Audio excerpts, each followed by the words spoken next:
இப்போ நம்ம பார்க்க போறது பவர்ஃபுல் ஆயில் செக்டர் ஸ்டாக்ஸ் அப்புறம் மல்டி பேக்கர் ஸ்டாக்ஸ். இந்த கம்பெனி டீடைல்ஸ் பத்தி நம்ம பார்க்க போறோம்.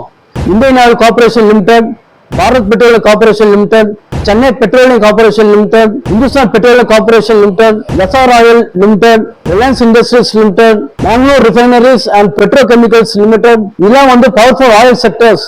இந்த கம்பெனிலாம் வந்து மல்டி பேக்கர் ஸ்டாக்ஸ். இந்த கம்பெனிலாம் வந்து டொமஸ்டிக் மார்க்கெட்லயும் இன்டர்நேஷனல் மார்க்கெட்லயும் வெல் ரெனோடு கம்பெனி. இதோட மெயின் பிசினஸ் வந்து oil, petrol, diesel, CNG gas, LPG gas. இந்த கம்பெனிலாம் வந்து டொமஸ்டிக் மார்க்கெட்டுக்கும் சப்ளை பண்றாங்க, இன்டர்நேஷனல் மார்க்கெட்டுக்கும் சப்ளை பண்றாங்க. இந்த எல்லா கம்பெனியும் வந்து என்எஸ்சிலையும் பிஎஸ்சிலையும் அப்புறம் இந்தியாவில் இருக்க எல்லா ஸ்டாக் எக்ஸ்சேஞ்ச் லிஸ்ட் ஆகுறாங்க. குளோபல் லெவல்ல வந்து நியூயார்க் ஸ்டாக் எக்ஸ்சேஞ்ச்ல லிஸ்ட் ஆகுறாங்க. இந்த கம்பெனியோட கஸ்டமர் யூசேஜ் அவுட்புட் வந்து 100%, பிட்ரஸ்கே ஸ்கோர் வந்து 10%, எபிட்டா ஸ்கோர் வந்து 98%, ப்ராஃபிட் ஆஃப்டர் டாக்ஸ் வந்து 78%, ப்ராஃபிட் பிஃபோர் டாக்ஸ் வந்து 87%.